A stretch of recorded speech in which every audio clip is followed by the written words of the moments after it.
guys, welcome back. This week is a colouring and true crime story again. I hope you guys enjoyed my clip of my live stream last week. Well, let's get on into the story. Today I'm talking about Catherine and Margaret Flanagan, also known as the Black Widows of Liverpool. Catherine and Margaret came to Liverpool from Ireland in the late 1800s to become landladies. They began by housing Catherine's son, John Flanagan, and a lodger called Thomas Higgins and his 6-year-old daughter, Mary, and a Patrick Jennings with his 14-year-old daughter, Margaret. Though they had plenty of lodgers, the sisters were still extremely poor. As they became more aware and worried about their financial situation, they became also aware of a burial society in Liverpool. A burial society is basically a non-profit life insurance group where all members will pay a fee and then the money is given out to those who had lost relatives to pay for the funeral services. The sisters then realised that they could make money off of the life insurance offered by these societies if they had cheap or minimal funeral services. So basically they're committing insurance fraud on life insurance. So their first victim, believe it or not, was Catherine's son, John, so her own son. To the outside world, it just seemed that the once healthy 22-year-old boy became ill quickly, and it was the illness that took his life. But behind closed doors, Catherine had actually poisoned her son with arsenic. Catherine collected the money from the burial society also almost immediately. Not long after that, Margaret Flanagan became Margaret Higgins, so she married the lodger Thomas Higgins.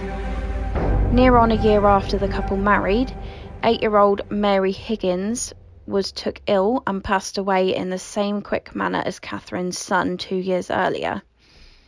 Once again, the money was collected with what some would consider a disrespectful haste.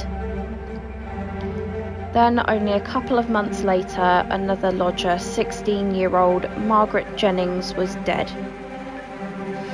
This is then when the suspicions grew in the Liverpool neighbourhood.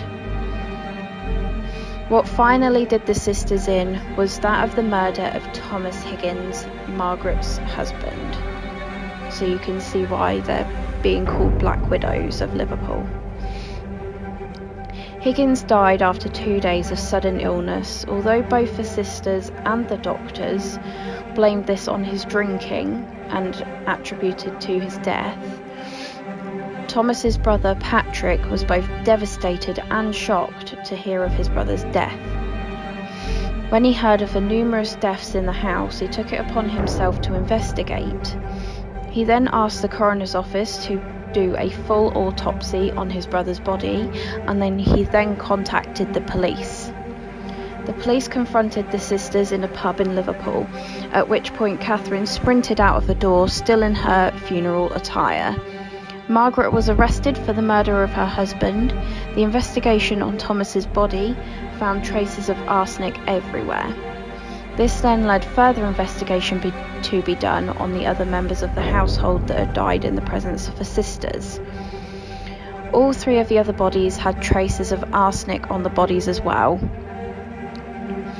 Another woman who recognised Catherine when she was staying as a lodger at another woman's house then turned her into the police. So she ran away when the police confronted her and stayed at another woman's lodging, but the woman turned her in.